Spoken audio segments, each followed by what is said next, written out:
रहे हैं भारतीय क्लासेस पर और आज हम पढ़ने वाले हैं क्लास 10 फुटप्रिंट्स विदाउट फीट का चैप्टर नंबर 4 जो कि है ए क्वेश्चन ऑफ ट्रस्ट। और इसके अंदर हम पढ़ने वाले हैं कि हमारा जो एक मेन कैरेक्टर होता है हॉरेंस डेनबे, वो एक हाउसकीपर के साथ उसके घर पर रहता था और वो हाउसकीपर उसकी बहुत ज्यादा केयर करता था क्योंकि उसको एक हे फीवर नाम की बीमारी थी जिसमें बेसिकली क्या होता है किसी भी पेड़ पौधे की स्मेल से छींक आना। और हॉरेंस डेनबे ताला चाबी बनाने का काम करता था और उसके साथ 2 हेल्पर भी थे जो उसकी मदद करते थे इस काम में। और हॉरेंस डेनबे 50 साल का था लगभग और उसकी शादी भी नहीं हुई थी। हर कोई सोचता था कि हॉरेंस डेनबे एक गुड और ऑनेस्ट सिटीजन है, बट वो कम्प्लीटली ऑनेस्ट बिल्कुल भी नहीं था क्योंकि वो 15 साल पहले ही जेल काट कर आया था। और वो जेल क्यों काट कर आया था ये पढ़ते अपनी स्टोरी के साथ। जेल की लाइब्रेरी का असिस्टेंट था। अब आप सोचेंगे क्या जेल में लाइब्रेरी होती है? तो हाँ बिल्कुल होती है। और जेल में सिर्फ लाइब्रेरी ही नहीं, ऐसे बहुत सारी चीजें होती है जैसे कि प्लेग्राउंड एक्सेट्रा। बहुत हॉरेंस डेनबे को रेयर और एक्सपेंसिव बुक पढ़ने का बहुत ज्यादा शौक था, इसलिए वो साल में एक बार चोरी करता था ताकि उसका साल भर का खर्चा भी निकल जाए और जो भी मार्केट में न्यू बुक्स आती थी वो उसे भी पढ़ सके। इसीलिए वो साल में एक बार चोरी करता था और जब अगले साल उसके पैसे खत्म होते तो वो दोबारा प्लान बनाता और चोरी करता। और चोरी के बाद वो एक एजेंट के थ्रू अपनी बुक्स मंगाता था जो उसे पढ़नी होती थी। इस स्टोरी में यही बताया गया है कि हॉरेंस डेनबे कैसे चोरी करने का प्लान बनाता है और वो पकड़ा जाता है। जुलाई के महीने में हॉरेंस डेनबे दोबारा प्लान बनाता है चोरी करने का और वो इस बार किसके घर में चोरी करने वाला था? शोटोवर ग्रैन के घर में चोरी करने वाला था। और वो उस घर पर 2 हफ्ते से स्टडी भी कर रहा था, जैसे कि उसकी इलेक्ट्रिक वायर्स कहाँ पे है, उसमें कितने कहाँ पे रूम्स है, कौन सा रूम कहाँ है और गार्डन एरिया किस तरफ है। और तो और उसने ये भी पता लगा लिया था कि उस घर की जो फैमिली है वो अभी लंदन गई हुई है और वहाँ पे सिर्फ 2 सर्वेंट्स हैं जो कि आज दोपहर को मूवी देखने जाने वाले हैं, तो उसको वहाँ पे चोरी करने का समय मिल जाएगा। वो तो यहाँ पे हॉरेंस डेनबे गार्डन की दीवार कूदकर अपने साथ एक बैग लेकर आता है जिसमें ताला खोलने का सामान था। हॉरेंस डेनबे अपने ग्लव्स पहन लेता है ताकि चोरी करते वक्त कहीं भी उसके फिंगरप्रिंट्स के निशान ना आए और पुलिस उसको पकड़ ना सके। यहाँ पे हॉरेंस डेनबे उन दोनों नौकरों को ताला मारकर ताली किचन डोर के हैंगर के हुक में छिपाते हुए देख लेता है और वो उन दोनों नौकरों के मूवी देखने जाने के बाद वहां से ताली उतारकर दरवाजा खोल लेता है। और वो जैसे ही किचन में जाता है तो एक डॉग होता है वहां पर जो उसको देख के भौंकने लग जाता है, तो वो उसको बोलता है ऑलराइट शेरी बैठ जाओ। और वह जानता था कि शोटोवर ग्रैन जो कि इस घर का मालिक है उसने अपनी तिजोरी में 15,000 पाउंड की ज्वेलरी रखी हुई है जिसे वो अगर कैलकुलेशन कर लेता है कि अगर वो एक करके भी बेचता है तो उसको कम से कम 5,000 पाउंड तो मिल ही जाए। सोचेंगे सिर्फ 5,000 पाउंड से क्यों? क्योंकि वो चोरी का माल था इसलिए। और वो ये भी सोच लेता है कि उसका इतने में साल भर का गुजारा भी हो जाएगा और जो मार्केट के अंदर 3 न्यू इंटरेस्टिंग बुक्स आने वाली थी वो उसको भी खरीद पाएगा। इस वीडियो को अभी जाकर लाइक करें, शेयर करें और सब्सक्राइब करें क्योंकि बाद में आप सब भूल जाते हैं। तो अभी जाओ, लाइक करो, शेयर करो, सब्सक्राइब करो। यहाँ पे वो डॉग थोड़ी देर तक हॉरेंस डेनबे पे भौंकता है, उसके आसपास घूमता है और फिर वो चुपचाप बैठ जाता है। और यहाँ पर हॉरेंस डेनबे हमें ये भी बता रहे हैं कि कभी भी किसी भी डॉग से बचना हो तो हमें उसको थोड़ा प्यार दिखाना है और उसके सही नाम से पुकारना है, वो अपने आप शांत हो जाएगा।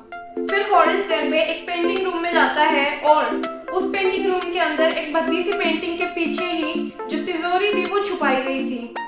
यहाँ पर जब वो पेंटिंग्स को देखता है तो उसको लगता है कि वो क्यों ना पेंटिंग कलेक्शन ही कर ले बुक्स कलेक्शन को छोड़कर। तो उसको लगता है कि नहीं, उसका कमरा बहुत छोटा है पेंटिंग कलेक्शन के लिए, तो बुक्स ही उसके लिए सही है। फिर हॉरेंस डेनबे की नजर जाती है मेज पर रखे एक फ्लावर पॉट की ओर और वो उसे जैसे ही छूता है तो छींक आती है और फिर वो उसको रख देता है और सोचता है कि उसके पास सिर्फ 4 घंटे है चोरी करने के लिए।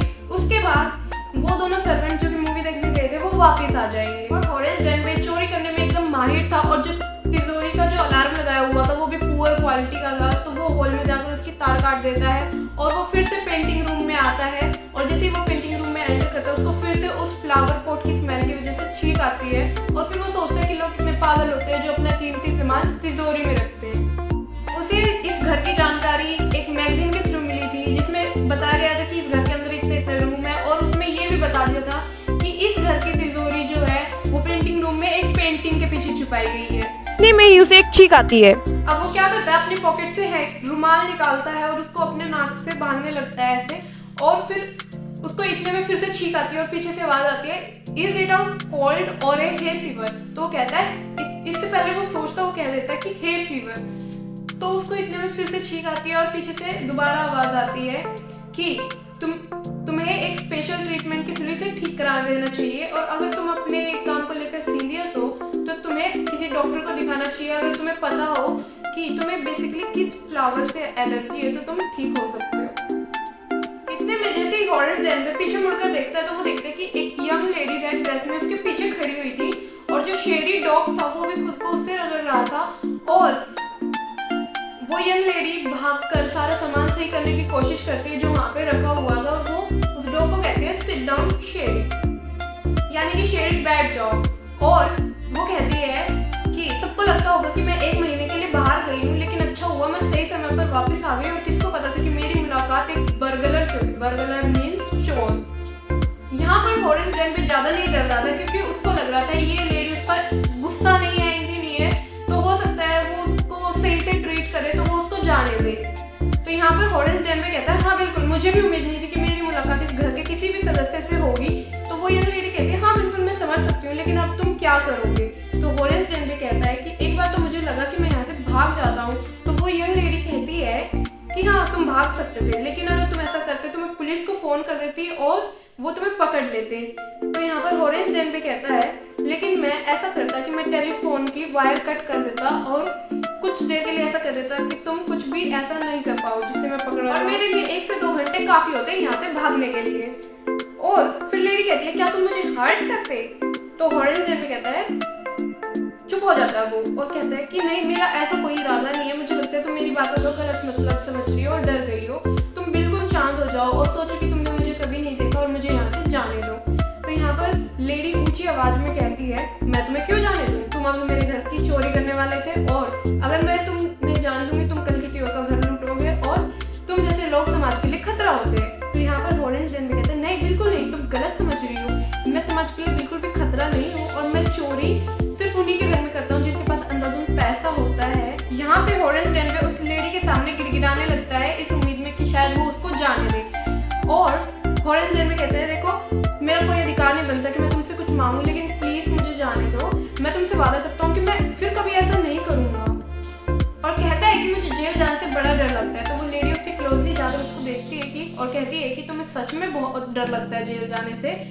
तो वो लेडी क्या करती है, वहां पर मेज पर रखे सिल्वर बॉक्स से एक सीक्रेट निकालती है, और हॉरेंस डेनबे अपने ग्लव्स निकालकर उसके अपने पॉकेट से लाइटर निकालकर उसके सीक्रेट जलाता है, और कहता है कि तुम मुझे जाने दो प्लीज। यहाँ पर वो लेडी कहती है, हाँ बिल्कुल मैं तुम्हें जान दूंगी, लेकिन उससे पहले तुम्हें मेरा एक काम करना होगा। लंदन जाने से पहले मैंने अपने पति को वादा करा था कि तिजोरी में जितनी भी ज्वेलरीज रखी हैं मैं उन सबको बैंक में रखवा दूंगी। तो यहाँ पर, और मेरे को आज पार्टी में भी जाना है, वहाँ पर पहननी भी है वो। तो हॉरेंस डेनबे कहता है, हाँ मैं समझ गया कि तुम क्या चाहती हो, तुम जरूर लॉकर नंबर भूल गई हो तिजोरी का। तो वो कहती है, हाँ मैं भूल गई हूँ। और फिर यहाँ पर हॉरेंस डेनबे कहता है कि मुझे सिर्फ 1 घंटे का वक्त दे दो, मैं तुम्हें सारी ज्वेलरीज निकाल कर दे दूंगा, लेकिन उसके लिए मुझे तिजोरी को तोड़ना पड़ेगा। तो वो लेडी कहती है कि तुम तोड़ दो, मेरे पति वैसे भी 1 महीने बाद आने वाले हैं, तब तक मैं मैनेज कर लूंगी। तो यहाँ पर हॉरेंस डेनबे 1 घंटे बाद वो तिजोरी तोड़कर खुशी खुशी वहाँ से चला जाता है। 2 दिन तक उसके मन में चोरी का विचार भी नहीं आता, क्योंकि उसने उस औरत को वादा भी करा था कि फिर ऐसा काम नहीं करेगा। लेकिन वो सोचता है कि नई बुक्स भी आ चुकी है मार्केट में, और फिर वो सोचता है कि चोरी करनी पड़ेगी। इससे पहले वो कुछ प्लान बनाता, 2 पुलिस वाले आते हैं और उसको अरेस्ट कर लेते हैं जुर्म में कि उसने शोटोवर ग्रैंड के घर में चोरी करी है। अब आप सोचेंगे उसने तो चोरी करी नहीं थी, उसने तो सिर्फ मालकिन को ही वो सारे ज्वेलरी दे दी थी, जेवर दे दी थी, तो वो चोरी कहाँ से हो गई। तो बात ये थी कि वो जो लेडी आई थी वहाँ पर, वो भी एक दूसरी चोर थी जो उसी टाइम पर उस घर में आई थी चोरी करने के लिए, जिस टाइम पर हॉरेंस डेनबे वहाँ पे आया था। वो कोई मालकिन नहीं थी, उस घर की असली मालकिन 60 साल की एक बुढ़ी थी। उसने उस औरत की सीक्रेट जलाने के लिए अपने हैंड्स में जो ग्लव्स पहने हुए थे वो भी उतार दिए थे। इसकी वजह से तिजोरी के आसपास हर जगह उसके फिंगरप्रिंट्स आ गए थे, जिसके सबूत के तौर पर पुलिस ने उसको गिरफ्तार कर लिया कि उसने शोटोवर ग्रैंड के घर में चोरी करी है। जबकि वो सबको बताता था कि ग्रे कलर की रेड ड्रेस पहन के एक औरत आई थी उस घर की मालकिन, उसने सारी ज्वेलरी ली है, लेकिन उसकी बातों पर कोई विश्वास नहीं कर रहा था, ये सोचकर कि चोर चोरी करने के बाद ये क्यों कहेगा कि उसने चोरी करी है।